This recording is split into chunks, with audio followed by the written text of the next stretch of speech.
I'm going to now show you guys how to work with certain questions in rational functions, whether it's general or standard, and go back to some inequalities to make sure that you guys know how to solve inequalities and intervals. So we're going to start off with a question that was on a test that we had.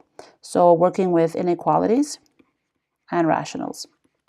So every time you have an inequality or an interval, you have to test out the points, and you cannot make assumptions and just do the one side. So let me just explain what I'm talking about. Let's say you have something like this. This is a question that we had on a test.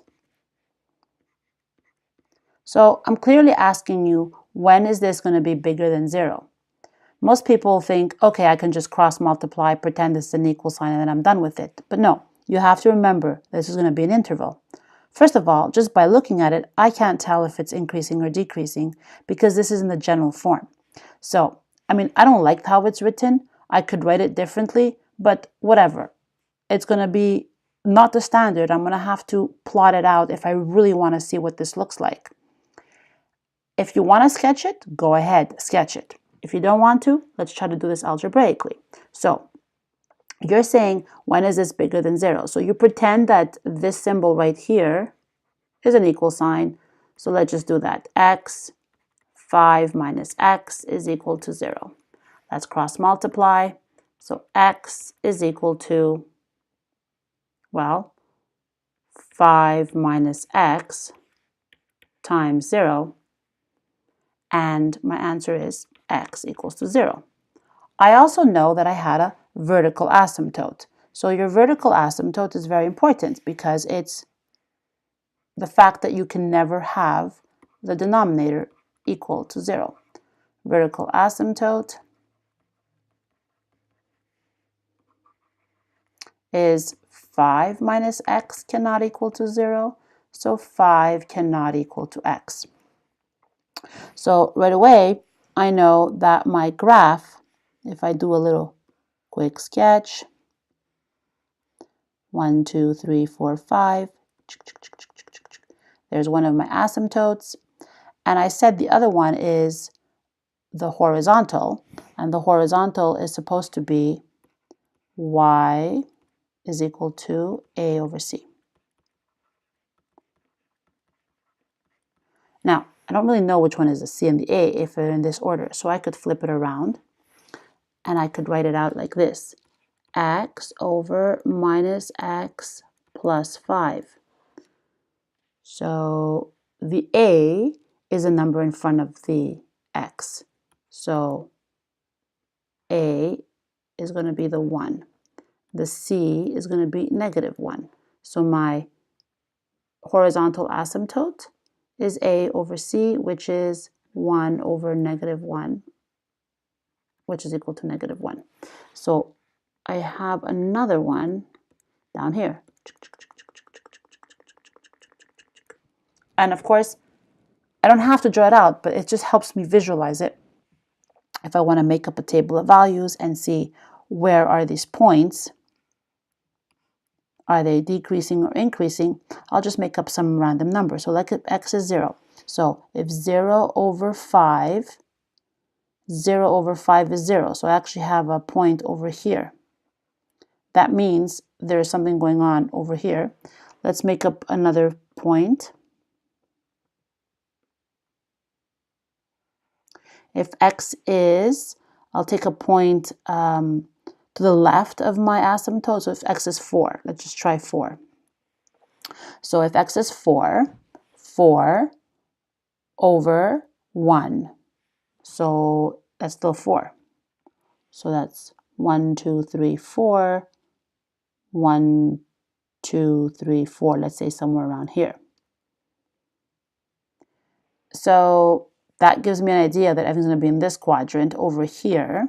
And then probably the other side would be down here. So let's take a point like 5 is here. X is equal to 5, which is over here. So let's take a point like 6. So if x is 6, 6 over 5 minus 6 is negative 1.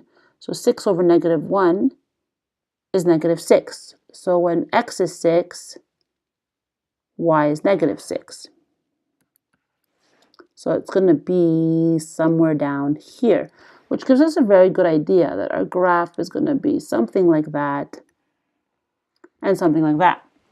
Just by looking at it, now I know to tell you that this is increasing. This is not decreasing. That still doesn't really help us much, but the question is, when is this above 0?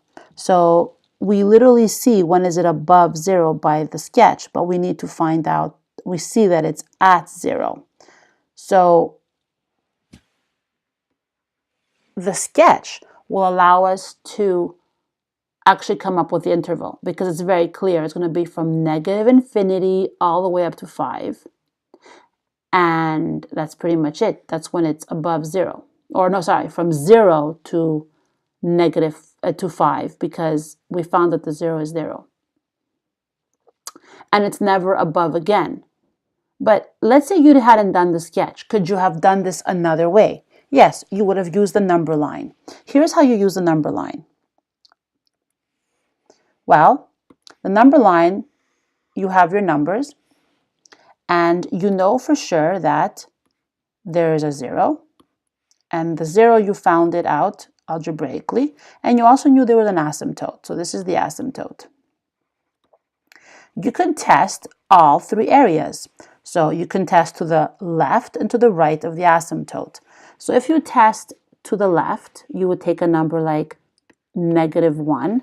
Here you could take a number like 6, and here you could take a number like 1, and see where is this equation actually valid. So let's just try it.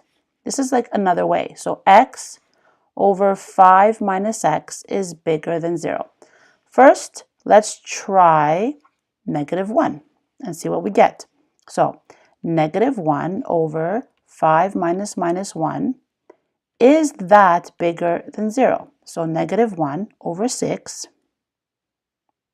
is -6. Is that bigger than 0? I don't know why I wrote 20 there. It's weird. Okay. Is that? And the answer is no. It's not. Therefore, this section is not good. Let's take 1. Let's try 1. Try when x equals 1. So, is 1 over 5 minus 1 bigger or equal to 0? Is 1 over 4 bigger than 0? Yes, it is actually. Let's try a number after the asymptote. Try x is equal to 6. So, is 6 over 5 minus 6 bigger than 0? 6 over -1 is not bigger than 0. This area is not good either. This is why the answer is, for your final answer, you put 0, it's an interval, to 5. You don't include the 5 because it's the asymptote, but you include the 0. And there you have it.